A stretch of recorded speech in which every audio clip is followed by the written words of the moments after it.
Hey, Collateral Cinema listeners, Chazzle Dazzle here from the Trial by Air Variety Show podcast. Just taking a few seconds to invite you guys over to what we do. Much like Collateral Cinema, we are a grassroots podcast. We invite bands from all over the world to come in and we dig deep into their souls and find really cool stories to tell you, and there's tons of music every week. So subscribe to us wherever you subscribe to your podcast. We look forward to having you. I'm Beau Maddox. I'm Ashley Chancellor. This is Collateral Cinema.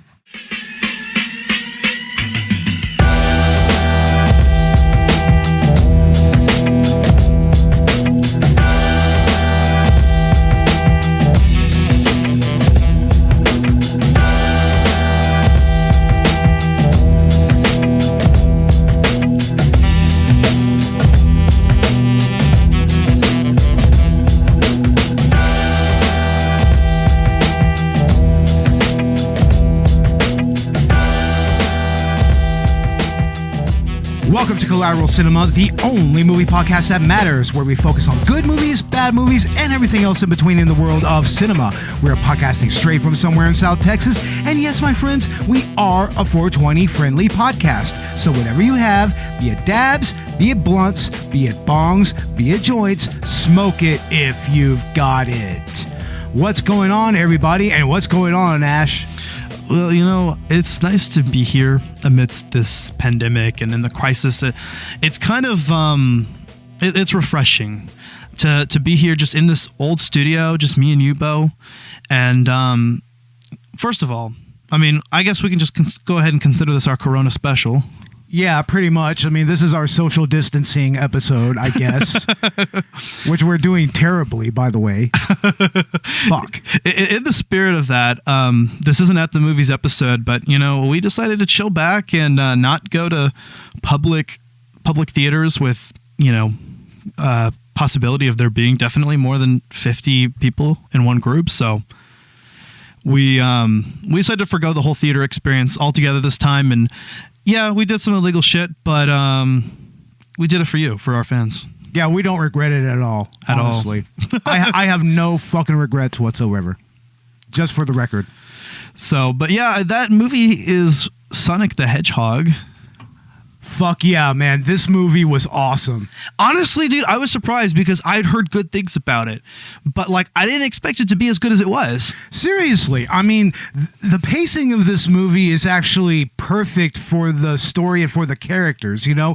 I mean, Sonic is a very fast-paced person, you know, or person. He's a fast-paced hedgehog, I should say. He has a fast-paced personality as well. And I know, you know, some of the later games have gotten more cinematic, but I'm not sure.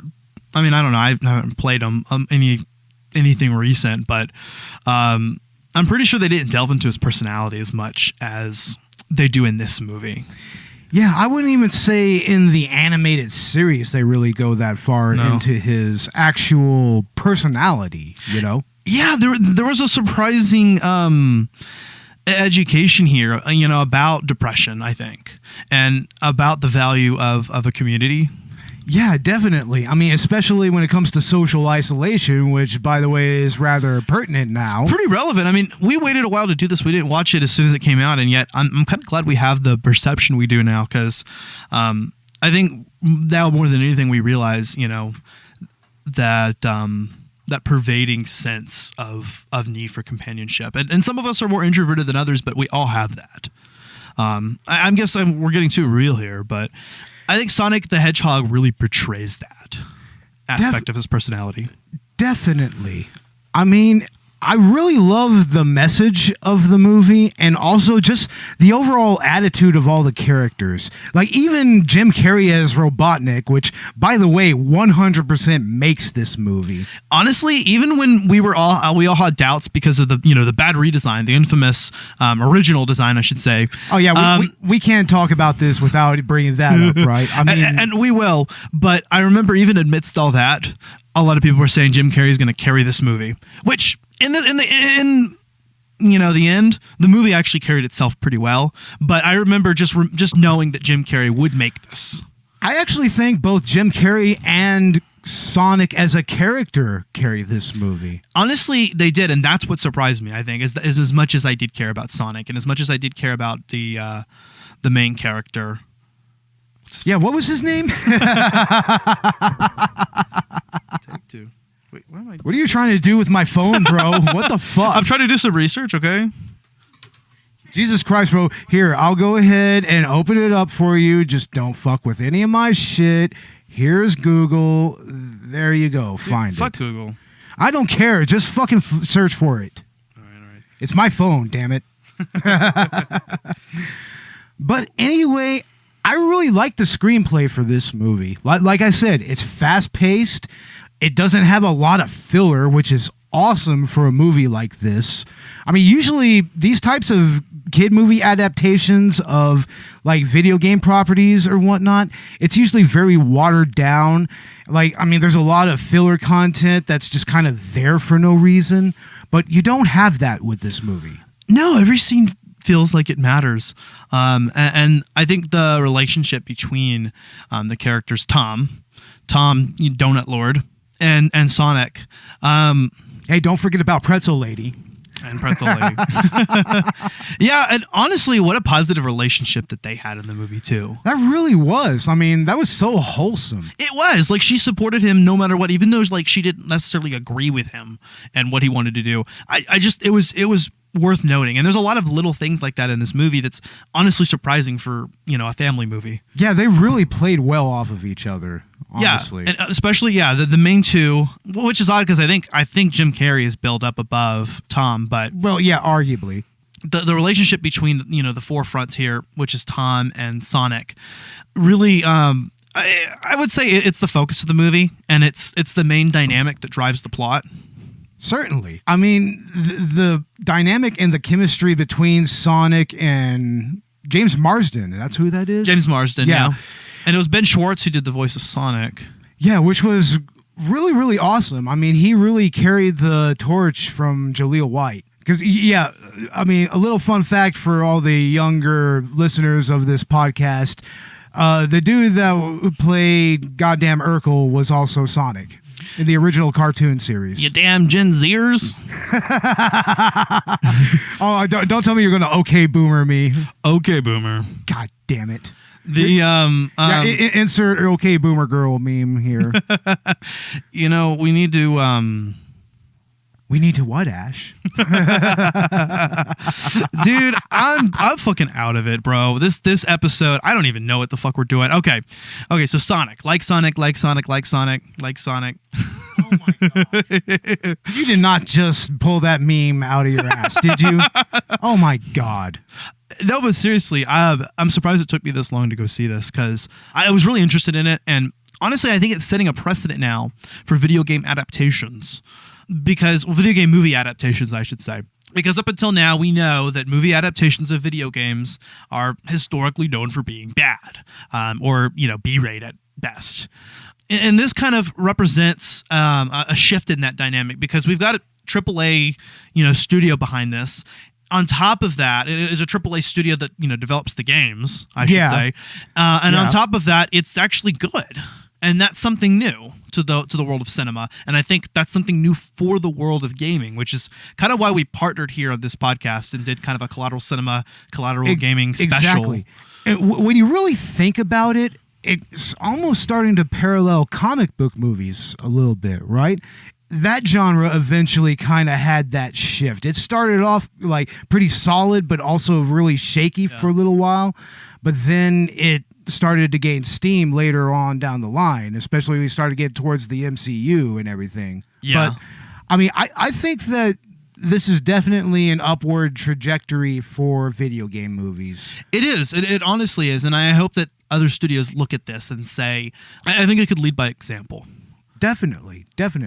I mean, between this and Detective Pikachu, which was another very original take on an existing video game franchise, I would argue that that's probably the only way you could really bring the Pokemon universe to the big screen is within that framework. Yeah, that's the only way it would work. Yeah. But, you know what they're doing, though? They're bringing together the Smash Brothers universe, the Nintendo cinematic universe. Oh, shit. That's my theory.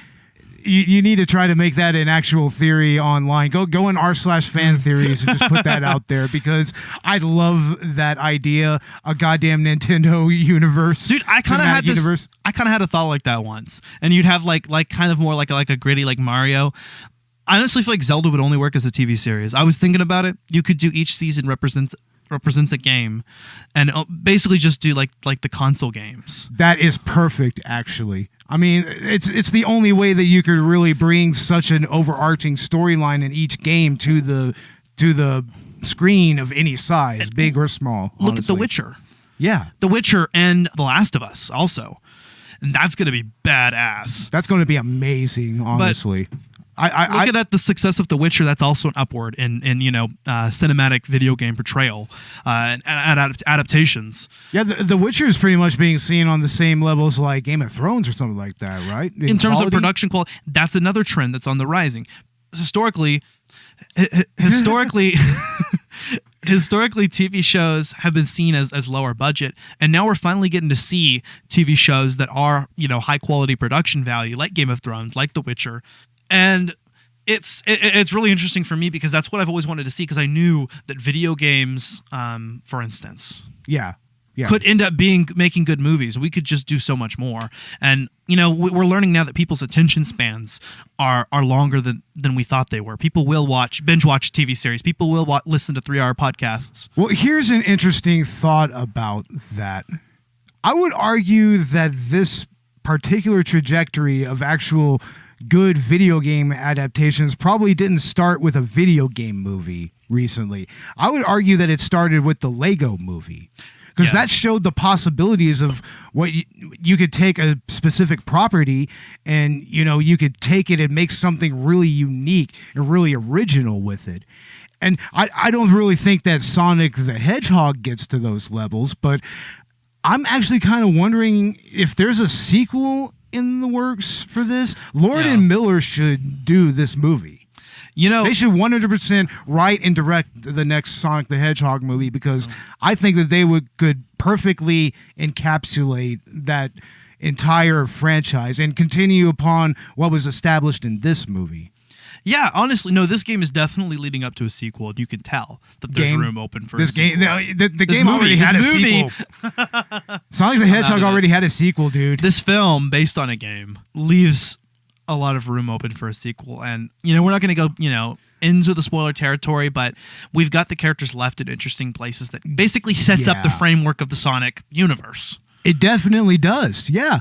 I mean, I can see a number of movies coming from this. I like series. How Green Hill Zone is reimagined as Green Hills, Montana. That's so perfect. I mean, it boils it down into an every town type of small town situation, which was very interesting because it kind of reintroduces those themes of community that you referred to earlier. Yeah, and honestly, itself kind of serves as an origin story.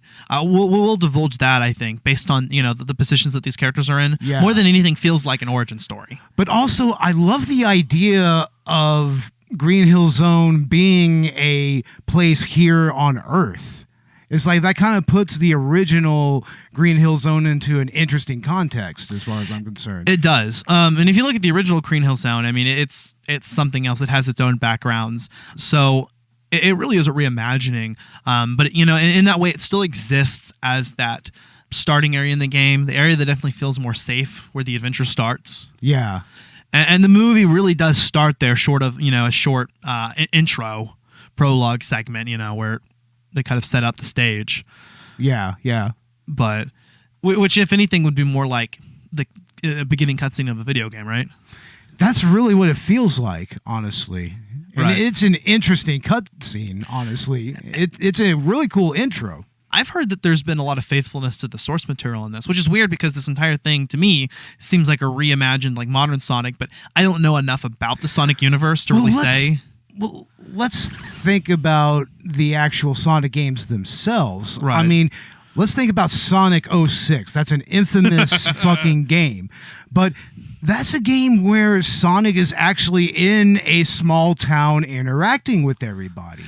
Interacting with humans. Isn't there like this, like, I think I watched the clip of it. I never played it, but I watched a clip and it's like this, like the cringiest ending ever where like Sonic like is like in love with like this human girl. Yeah, that's Sonic 06 right there. Yeah, that's I know. That fucking movie. I know.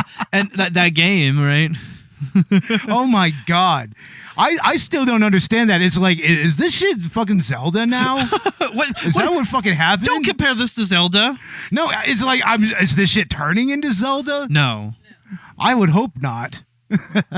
I mean, the series has course corrected since then.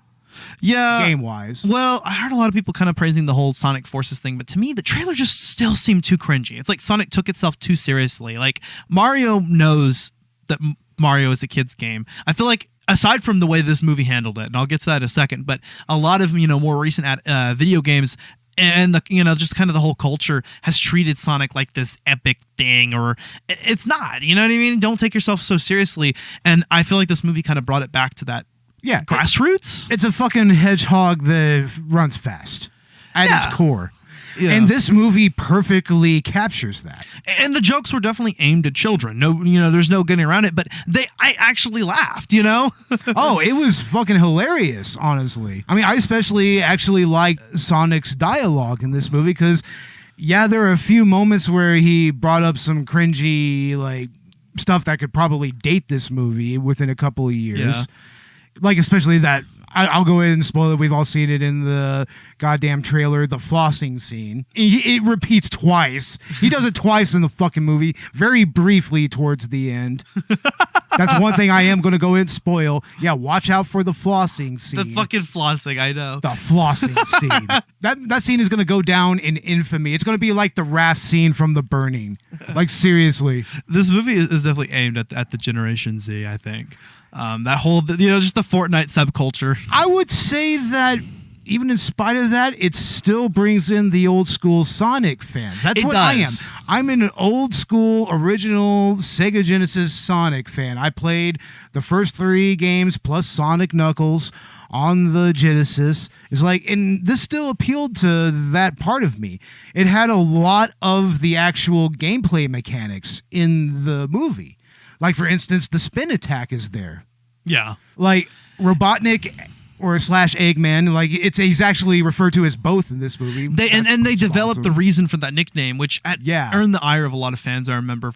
Really? He used to be Dr. Robotnik, and people were calling him Eggman now, but this game kind of kept both of those, and, I thought it was well done in that aspect. And I, obviously I like the portrayal of Robotnik in this. I mean, I know we glanced on Jim Carrey's performance. Oh my God, Jim Carrey is so amazing in this movie. He is pretty much back. He's every bit as zany as he's allowed to be, and I have a feeling that the director and the writers kind of let him just do his thing because he's Jim Carrey. Exactly. I mean, in a way, he's doing an impersonation of the character because that's what he is. He's an impersonator. Right. And look how random the performance is. There's definitely improv in there. You can tell. But he still captures who Robotnik is as a character. Very grandiose, very narcissistic. Yes. Very, very prideful. Yeah. Like very avaricious even. I mean, he is kind of going... for something that Sonic has. That's kind of what... And nihilistic. Yeah, it's a little nihilistic. He's very right? nihilistic. He is. He's like, fuck people, which honestly, I mean, fuck people. He's 100% fuck people. Robots are better. Totally. But just Jim Carrey's mannerisms even, it kind of evokes the cartoon Robotnik a little bit. Yeah, yeah. And honestly, I'm glad that he put his own spin on this, but also... It evoked a sense of the original character. And I think, obviously the writers had to have that in mind. So some of that's there, but a lot of it I think is just him. And kind of just setting up his origin as well, I think was really interesting. It really was. It actually showed an evolution of the character from a logical beginning point to what we all know him as. But he's a static character throughout. Yeah, definitely. Whereas, and most of the characters here are fairly static, but they have dynamic qualities. Sonic is enriched by the characters around him. And, Tom Tom does grow as a person, but his core personality doesn't change. So you have static characters put in dynamic situations. Yeah. And I think that the screenplay really favors that in so many ways. It does. And you know, even throughout, like I said, like we're analyzing this and there's a lot of humor throughout on the surface, but then you like look down and there's some honest integrity here. And I think that's why it goes over so well. Yeah. There's real heart to this movie, especially in the characterization. Like Sonic, as far as I'm concerned, is pretty much as spot on as you can get as far as a quote unquote live action character. I still think that the original design was like an intentional. I mentioned this before in an earlier episode, maybe two, but I feel like the bad design and the bad press it got was intentional, so that they would look like a studio that, oh look, they did right by the fans. They redesigned. So you think it was a public relations thing from the get-go? Honestly, I mean, I'm not a conspiracy theorist. I promise. I'm a skeptic. But this, honestly, I'm like, would that be outside of the realm of possibility? If anything, it would be an ultimate troll move on the part of the filmmakers. Like, seriously. You know what I mean? But other than that, you know, there's the meme that goes around. We cyberbullied a studio into. In some ways, essentially, that's what happened. Yeah. I mean, fuck. I mean, I remember seeing some think pieces that came out around that time that was kind of. It was positing what this meant for the industry as a whole. They were kind of spelling some doom and gloom, but honestly, it's just nice that the studio actually listened to the fans for once. Right, and we need to praise that when we can. Yeah. We need to show studios that listening to the fans is what helps you out in the end. It's what makes you not just a rich company, but a respected company. Exactly. Something that people honestly believe in. You know, so many corporations, you lose sight of that. Especially, you know, you've got your and it's kind of a known thing. It's almost that hipster quality that, you know, perspective people have now. But you know, you've got your big budget AAA Hollywood movies, and there's almost this sort of bias against it because of the overwhelming oversaturation. Yeah. But then, you know, now we're finally getting some AAA movies that are actually like, you know, like actually legitimately good. We've got the MCU. We've got, you know, Sonic fucking Hedgehog. Hell, even arguably the DCEU is starting to gain some steam now. I don't know. The DCEU may not even be a thing anymore because they're already making up, you know, originally I think the Batman, Matt Reeves movie was supposed to be part of the DCEU and Robert Pattinson was going to play a younger Ben Affleck, but now it looks like it's its own thing. So I don't know. We're going off on a tangent, but yeah, of as course, per usual. Of course. What else are we missing from this podcast, Beau? Oh, I think about a dozen Room references, or 2 or 3 or 4. Or a dozen 15. or 2 or 3. Yeah, I don't know how that works out mathematically, but I mean, I'm just going to put it out 2 there. dozen, 3 dozen. I see what you're saying. Yeah, something like that. Right. I'm not really sure how the math would work out, but you know. Well. No, Ash, it doesn't mean that you need to deduce it in any way. Nobody listens to me, and I'm dying. The results of the test came back. I definitely have breast cancer. No, you definitely have the coronavirus. That would have been so much better. Oh, what the fuck? God damn it. Ladies and gentlemen, this is not Corona-chan! Corona-chan! God damn it. Oh, we're going to go to hell. Like straight up. on a goddamn Sonic the Hedgehog episode, we're going to go to hell for it. Yeah, well, God damn it. At least we'll cough on a few boomers and take them with us.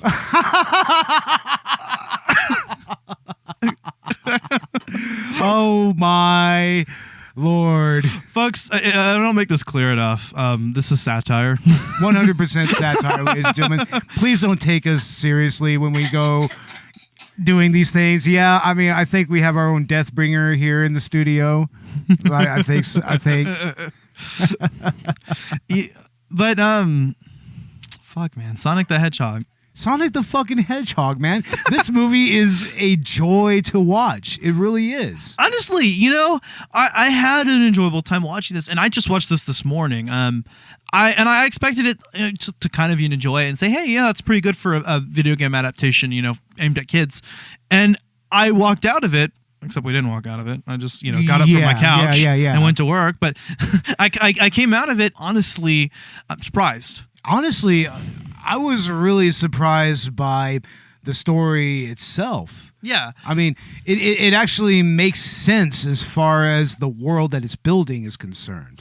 It is, and it's simplistic in its own way. Things are hand-waved. It very much still feels like a plot that was thrown together for a video game. It has that kind of that quality to it, And I think that's what makes it a little bit endearing. That's what makes Sonic endearing. Right, exactly. A lot of games have become, more cinematic lately. And so it's important to remember, though, that kind of quality that I think a lot of older games had that you don't see it now just because it's just not feasible for the industry, I guess. Yeah.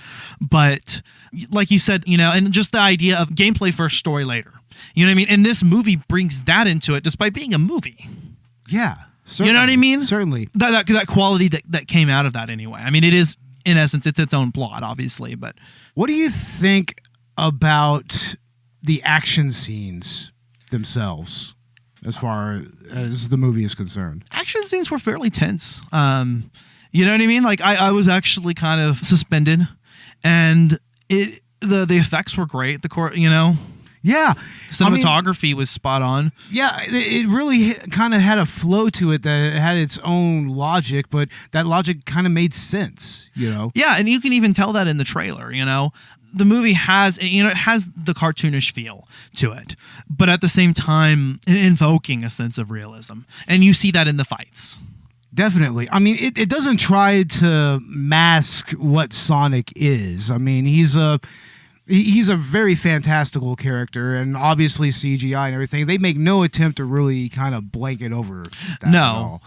But, I mean, they still manage to instill a level of life to him that makes him so believable. Well, here's what it is. You've got this cartoonish character who's juxtaposed against a more realistic world. I say more realistic, not completely, but you know what I mean? Yeah. It's intentionally done. And so it's got that feel, and it kind of contributes to his sense in the world as an alien, quite literally, but also figuratively speaking. Yeah, that's what's interesting. He is alien, but he's not from outer space. No, he's not. He's from another dimension. Yeah, this is pretty much like a multiverse that we're already talking about and already establishing in a way. Yeah. I mean, Naruto did it too. So Naruto had aliens from another dimension. Oh, that's fucking cool. They actually did. I think the actual Japanese translates as like aliens from like some of the data books, but my weeaboo's coming out. Yeah, unquestionably. But then again, I'm sitting here next to a goddamn ginormous stack of anime DVDs, so what the fuck do I know? I got fucking Tenchi Muyo up in this fucking Okay, but do you have shit. Sonic the Hedgehog? Yeah. You do? The animated Sonic the Hedgehog? No, I don't have the animated series, unfortunately.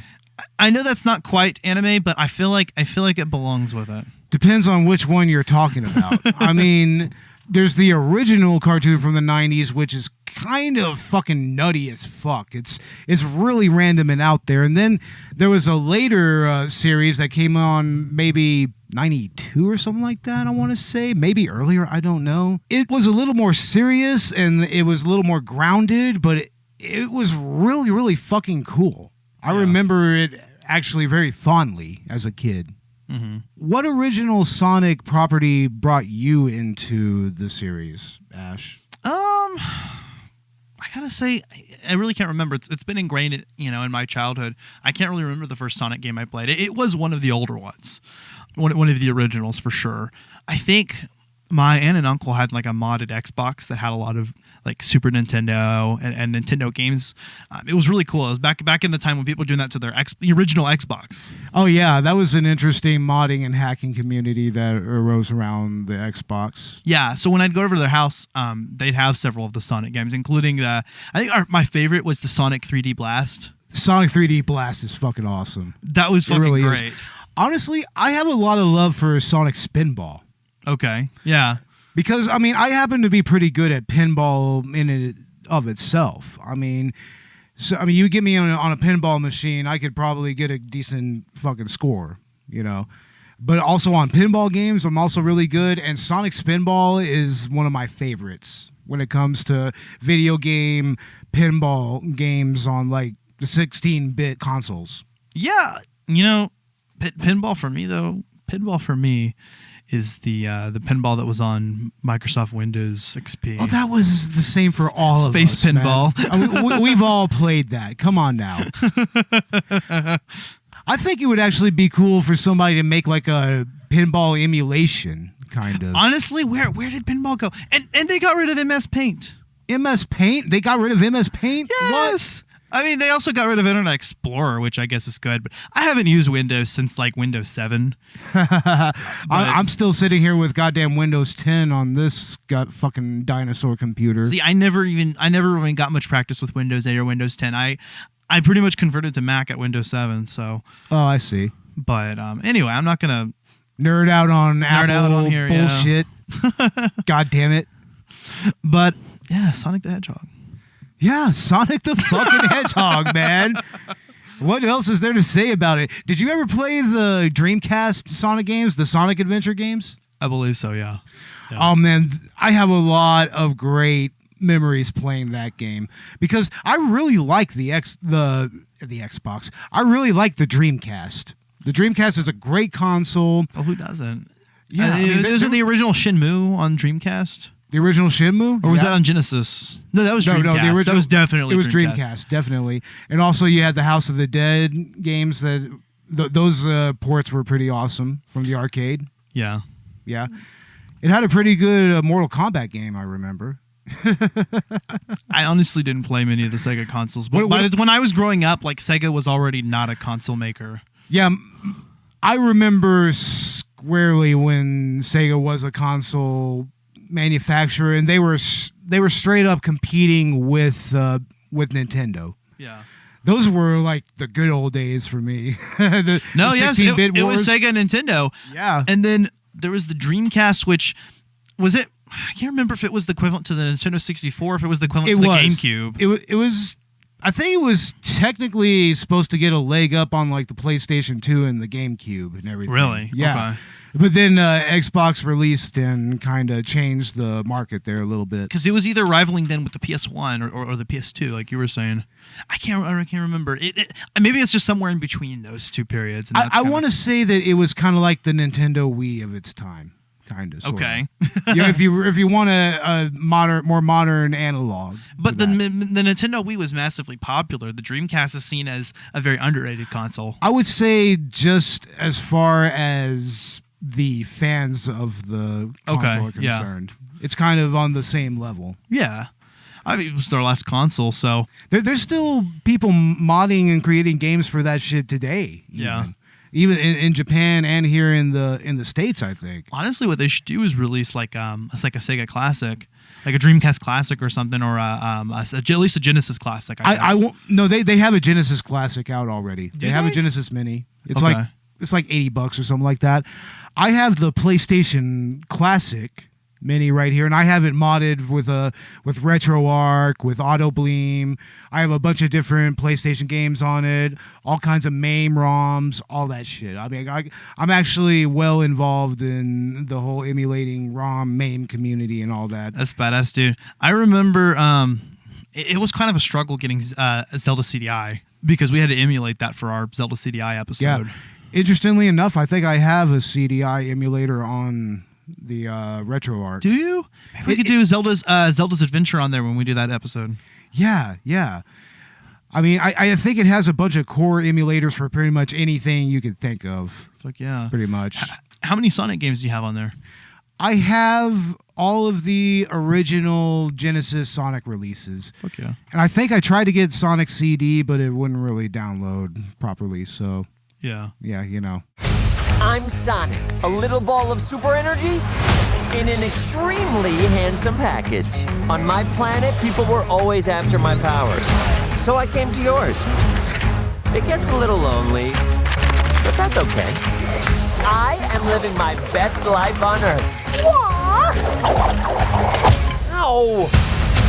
Let the plate Sonic! Let the bitches mount also Sonic! Ugh, I can't with that guy.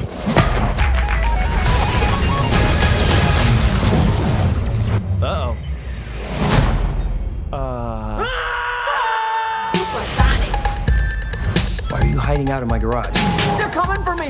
If they steal my power, they could conquer the universe. You have to help me. No, I don't. Please, it's life or death. Good morning, my rural chum. Mr. Dr. Robotnik. I'm going to give you 5 seconds to tell me where it is. Wait! Don't hurt him! Road trip? Whoop, whoop.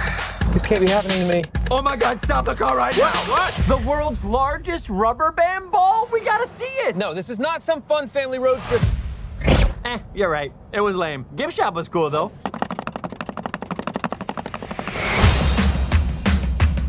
Whatever this creature is, I'm going to uncover the source of its power. Yeah, hey.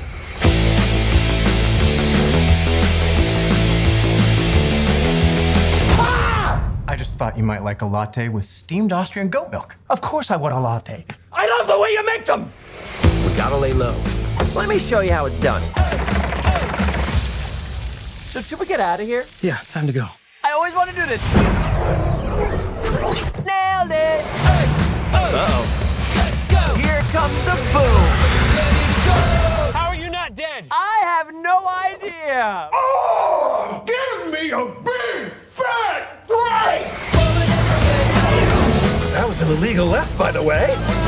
Aw, this one is cute. Let's keep him. Oh, come on! You've got car insurance, right? Why would you throw your life away for this silly little alien? Good time. He's my friend. Let's go! This is my power.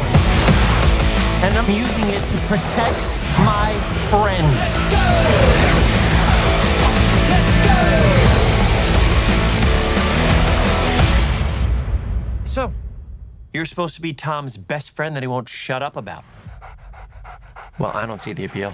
That is very gross. Let's go! But yeah, I mean, I think maybe we can go ahead and start wrapping it up. This didn't need to be a long episode. It's honestly. not, because, you know, obviously we're not going into spoilers here. We want you to go watch the movie, although it's been out a while, so probably everyone has watched it, but It's been out for at least a month by now, right? yeah, we were kind of late on this one, but you know, the world's going crazy right now. I would imagine that it's probably going to be released pretty soon. Yeah, because Honestly. and I was honestly thinking about that too, because there's been some other early digital releases, or so I've heard. Yeah. I think it's already VOD, right? I watched what was, I think, like a Korean copy or something, but it was English dub, and the quality was good because it was on the Plex, right? Yeah, that was actually a pretty decent rip, honestly. Yeah. Honestly, guys, if coronavirus wasn't going around now, we would give our money to the studio. But at the same time, do they need it? I mean, they've got a lot, but they do deserve the praise. I believe that. Because, Certainly. Especially the company that did the redesign for Sonic. yeah. And they got fucking laid off after that shit. That's fucking horrible, right? What? Yeah, Fuck they got fucking corporations, laid dude. off for that. After that. Yeah, they saved that movie and they got laid off. Can you fucking believe that? That's what they got for that. Yeah, well, we're a socialist podcast now. Yeah, apparently. Yeah, long live the revolution and all. 100%. Honestly, Beau, I mean, you and I both voted for Bernie. This is becoming. We certainly do. I have a Bernie placard right behind me. Yeah, we're socialist, Antifa, pussy libtard thugs. We are pussy Antifa snowflake thugs. That's yeah, there you the go. That's the proper terminology, right? Michael and Sam and Matt would know exactly what I'm talking about. Shout out and RIP to the Country Club podcast. Rest in peace, guys. It's sad to hear that y'all are going out like that, but yeah, I almost thought that they're really. I know he said there's not a punchline. I almost thought there was a punchline. I listened to the whole episode. Wait. Just watch. Now that the whole coronavirus thing is happening, they're just going to re-release it. But okay, honestly though, they're not even going to hear this because we're obviously going to cut this out so that we don't get canceled for referencing the Country Club podcast. Wah. That's all right. I'm probably going to be canceled off of Facebook very soon anyway. So what the fuck ever. Well, we're going to go ahead and wind it down. Ash, what's happening with Collateral Gaming? Well, Collateral Gaming we'll be recording next week, but I suppose it'll come the week after that. We'll be doing God of War 2018. brand new one. I'm amazed by the game. It's gonna be an incredible experience. I've played through all of it. I'm still exploring more of it. We've got Megan and Alan coming back on that episode, and we've got a new guest host who we'll introduce on that episode. So stay tuned for that. Yeah, just make sure they all wash their hands. Yeah, everybody wash your hands. Honestly, I'm still debating over whether we should maybe just end up Skyping it, because speaking of which, I mean, we've kind of we've got plans coming forward with Collateral Cinema and Gaming, right? Yeah, more or less. We're supposed to be doing our Joker episode. Finally, we were supposed to do that as an At the Movies episode, but originally, but that was so long ago. We'll just talk about it in retrospect. We can go into spoilers then. Especially now that we know that Joaquin, he won the Academy Award for that, and he is now our most important vegan ever. Yeah, like the most important vegan in America. Ashley. Hey, you know what, Beau? I ran over an armadillo on the way here. Here, watch this. What is it? What does it say? It says Earthlings. It's Earthlings. Yeah, whatever. This vegan bullshit. Oh, what the fuck? No, I mean, I respect the whole thing. I just gotta. It's a running joke with Beau. We have to attack his veganism. Yeah, just because. Definitely. But bro, I got your back. Ain't nobody gonna make fun of, your veganism but me and our homies. All right. So when someone else makes fun of it online, I defend you. All right, that's cool. That's fair enough. Homie to homie. You know what I mean? Just I'll scratch your back, you scratch mine. I'll right wash on. your back, you'll wash your ankles. Oh, I don't think we're gonna go that far with it, but okay. But no, I was gonna say, moving forward, we're gonna kind of tweak the format due to current pandemics going around. I think we're gonna probably end up Skyping our next couple episodes on both podcasts. Yeah, this is probably going to be our last real in-studio episode for a while. And we're at the old studio. We're at the old studio. I think everything's safe over here. I've been isolating myself from most everybody. I've been trying to. I'm still working, so I work as well. I work in a grocery store, so I take the proper precautions. I work at a call center. That's even worse. Okay, our city put out like an outright ban on gatherings of 50 people, and you're in a building with 50 fucking people, aren't you? I am. I'm not going to disclose my employer for that reason. And don't get me wrong, I love my job. So it's a great job. I'm just, I kind of think it represents the mindset that we're in and how hard this economy is on everyone. Yeah, seriously. Yeah, you work in one of those office cubicle type things, right? Yeah, I mean, they're trying to stay afloat. That's why they can't send us home. But everything's a shit show right now, honestly. Yeah. But not Sonic. Not Sonic. It's like, that's why it's great that there's Plex. It's great that there's streaming. Like I said, it was nice to just sit down and watch a movie. It was, today. Yeah. So really was. I don't know why, So yeah, we definitely encourage everybody to listen to both Collateral Cinema and Collateral Gaming during these trying times. You'll have a lot of podcast time, folks. So, listen to them. Yeah, definitely. Yeah, we have a lot of episodes actually. And subscribe to the Collateral Cinema Patreon and to hear our exclusive commentaries on our favorite movies. And, pretty soon Collateral Gaming is also releasing some Patreon content that I'm currently having some technical difficulties uploading, but it's happening. It's a thing. Right on. The dragons are coming. Winter's coming. Exactly. That's good, man. That's good. And also, you can find us on YouTube. We definitely need more subscribers on that platform as well, because there's going to be a lot more YouTube content coming very soon. So. Yeah, we're gonna start. I'm gonna get to work on those, doing some like video versions of some podcasts, and I think you have some like video content you want to put on there, right? Yeah, something that's coming up very soon. Yeah. But check it out. You can find Collateral Gaming wherever you find Collateral Cinema. So that is Apple Podcasts, Spotify, YouTube, Google Play, Chill Lover Radio. Yeah. If you haven't listened to Collateral Cinema Director's Cut, go listen to that. We have the very first episode out, and around the time that I'm producing this, the same week I'll be producing. So it should already be out before this comes out. Yeah, and on the director's cut, we are doing our top 5 favorite horror movie moments, Robert and I. Yeah. And we also review Sleepaway Camp 2, Unhappy Campers. So definitely check that episode out. That is currently at the top of all podcast apps right now. It's the top episode. Really? The very first episode. Damn. We're doing our or bonus round. We're rebranding Collateral Gaming Extras as Collateral Gaming Bonus Round. That should be out by the time this episode is out. So go listen to that. We're going to be kind of taking the extras away from kind of the bullshit format and towards what we're doing with Collateral Cinema. That's just going to be Dakota and me. If I can wrangle him together, he's going through some stuff. So yeah, needless to say. But we missed him on this podcast, and also Robert. But I also think it was kind of cool to just kind of have represent, you know? You're Collateral Cinema, I'm Collateral Gaming this episode. Exactly. Only thing that would make it more perfect is if we had Chaz up in here to represent the Trial by Error. That'd be fucking great. That would be great. We'd have to do like a triple feature or something. Yeah, definitely. Chaz, if you're listening. Yeah, a triple cast. Country Club, you missed your opportunity. God damn it, Country Club. No, I wish the best of luck to Cornwell, whatever he's, moving forward with. Yeah, definitely. But anyway, I think we've bullshitted long enough here. Go watch Sonic. Run to the theaters. Out of a rating of 5 stars, what would you give Sonic? 4 out of 5.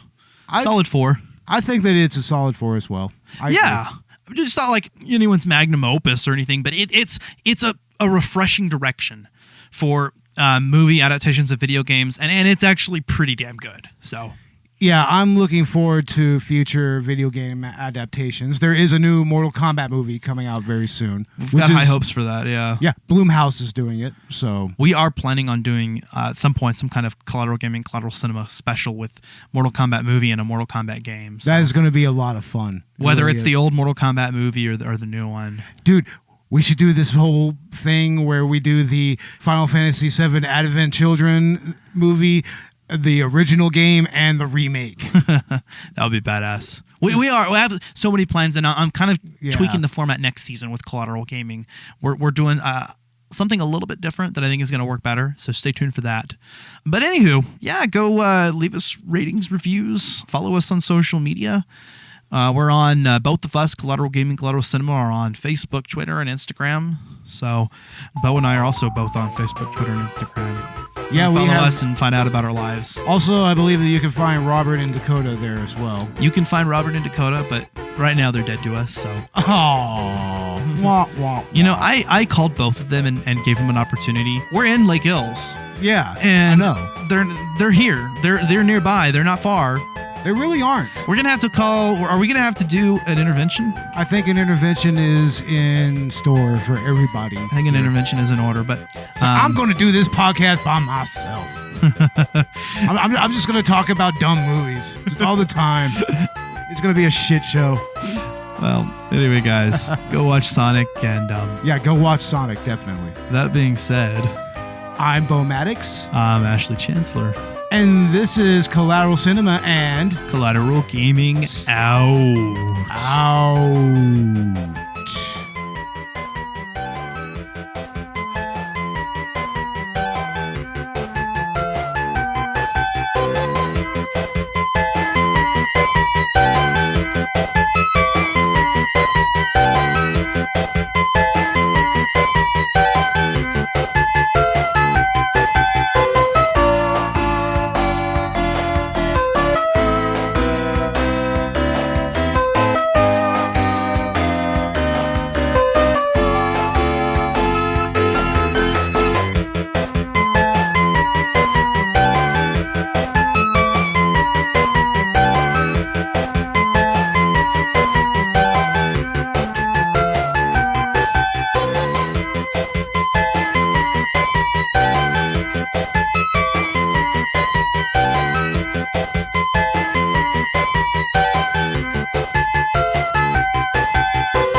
Collateral Cinema is an L Company production. All music and movie clips are owned by the respective creators and are used for educational purposes only. Please don't sue us. We're poor.